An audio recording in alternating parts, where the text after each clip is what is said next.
Ebuka now asked her, in your own words, what is the characteristics of a Big Brother Niger winner? Tacha looked at him straight in the face and said, Tacha, Tacha, Tacha. And that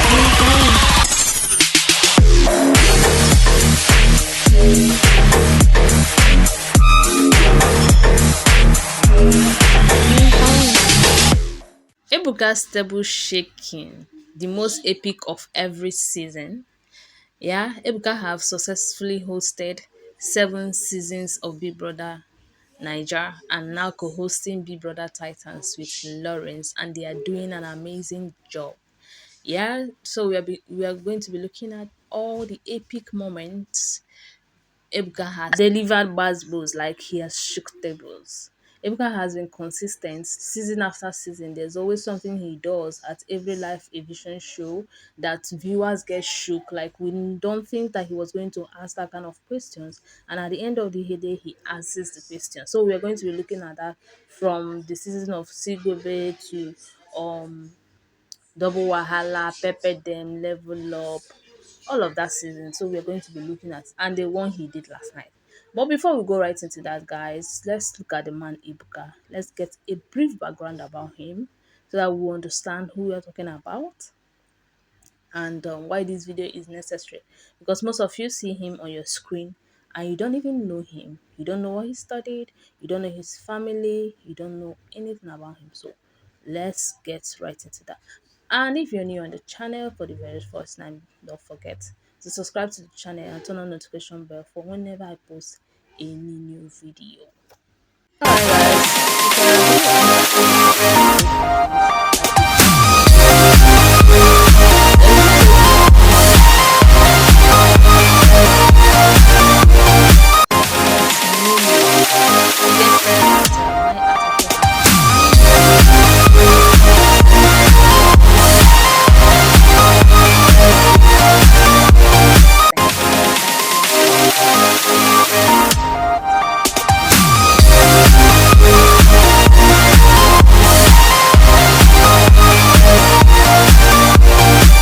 Moving on the screen right now is Ebuka's family. He is a married man with 2 daughters, Ruby and Jewel.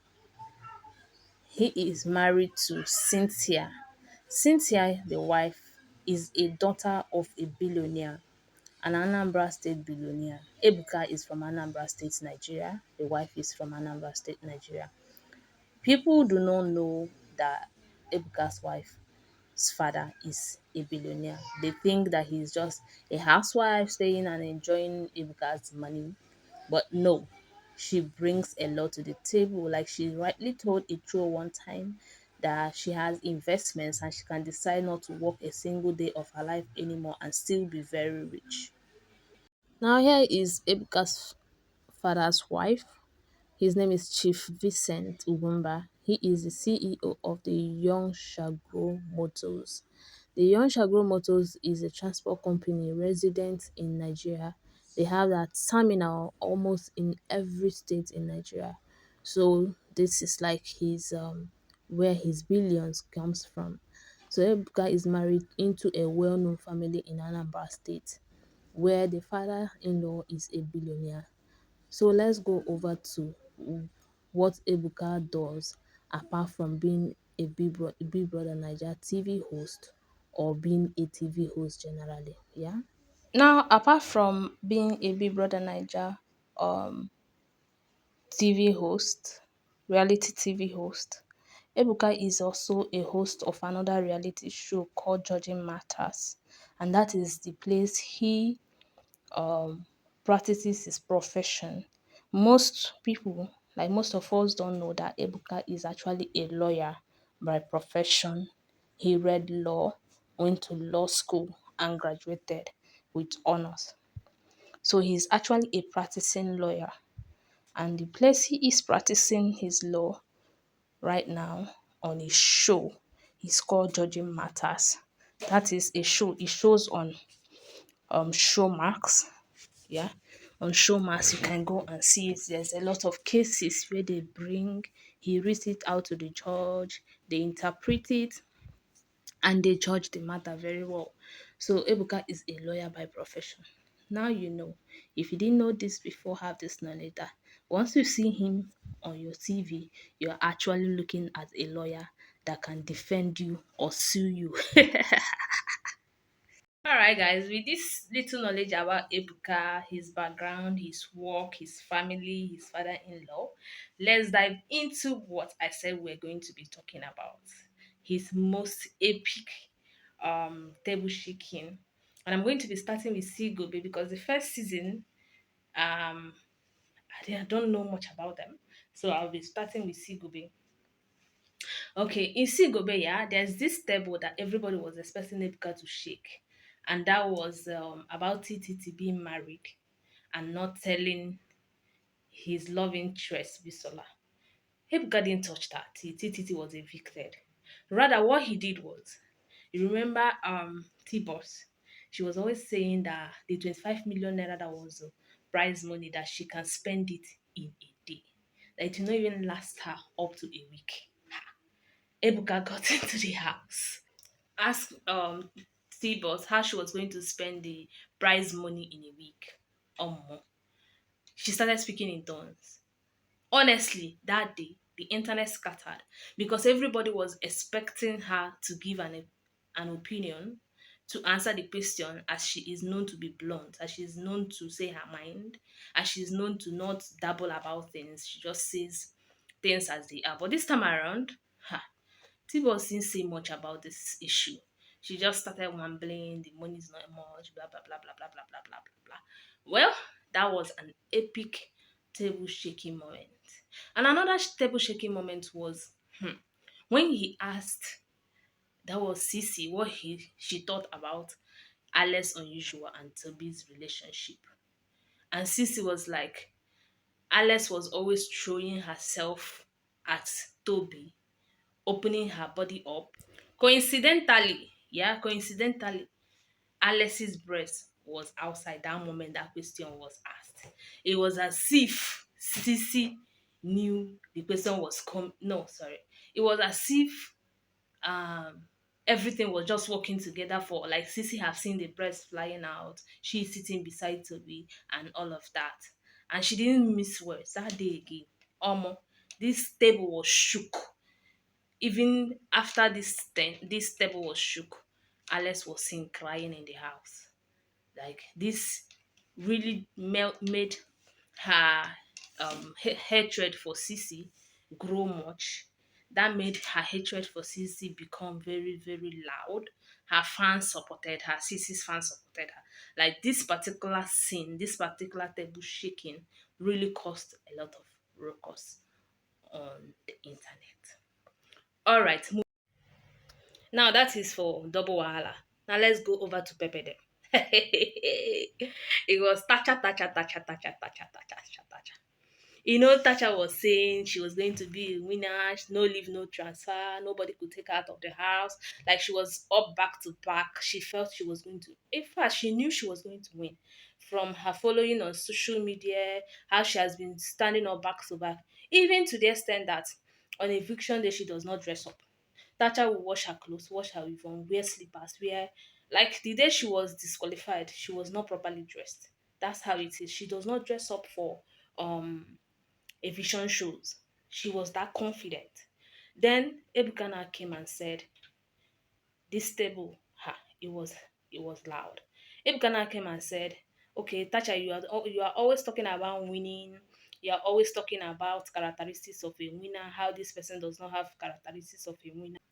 Ebuka asked her, in your own words, what is the characteristics of a Big Brother Naija winner? Tacha looked at him straight in the face and said, Tacha, Tacha, Tacha. And that gave her the name Tacharistics. Mm? And Ebuka said, okay, guys, we'll be right back. And she was like, we will be waiting. Like, that season was crazy. Pepper them was crazy. Like, I feel like this is the most epic table shaking of that time, of that season. Yeah, that this is the most epic table shaking. Nothing tops it. No table that was shook ever got close to this one. At all, at all, at all. Then let's go to lockdown. Yeah, pepper them. After Pepper them, then it's lockdown. The season with Nengi. Omo.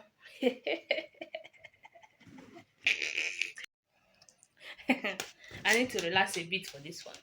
I think during lockdown, the most epic table shaking was when Ebuka wanted to clarify what was going on between Ozo, Nengi, and Dorathy's triangle. And during the live eviction show, he didn't ask Ozo, he didn't ask Nengi, he didn't ask Dorathy. He went ahead to ask um, Brighto. And Brighto in this season was known to be an instigator. Right? He will go to your back, come to you, get things, and wait to download it later. Now, Brighto being an instigator, Omo leveraged this opportunity to say that Dorothy had feelings for Ozo. Ozo has feelings for Nengi and is an absolute triangle. Like that day, even Dorothy was left confused because prior to this moment, after their party, Saturday night party, Dorothy had gone to Brighto had gone to Dorothy to ask if she had feelings for Ozo, and she said an absolute no. Then the next day, being the live vision show, he was asked the same question, and he said he stuck to his opinion that Dorothy had feelings for Zo. And if you ask me, I will tell you that Dorothy actually had feelings for Zo, and that is why she didn't like their friendship, also and Nengi's friendship one bit.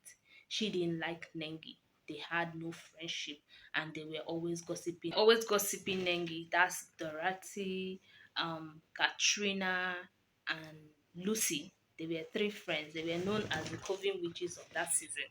Like Yvonne and the rest are known for this season of BB Titans. Dorathy, Katrina, and Lucy are the coven witches of that season. And their major topic, just like Khosi is Yvonne and her friends' major topic, their major topic was Nengi. Nengi this, Nengi that, she's naked this, she's naked that. Like she was a target for all their chatting, all their gossip. So I don't feel like there's um a more epic table shaking. Apart from this is not table shaking when Ozo was evicted and she tried to kiss Nengi and Nengi still refused. It was crazy. Lockdown was crazy.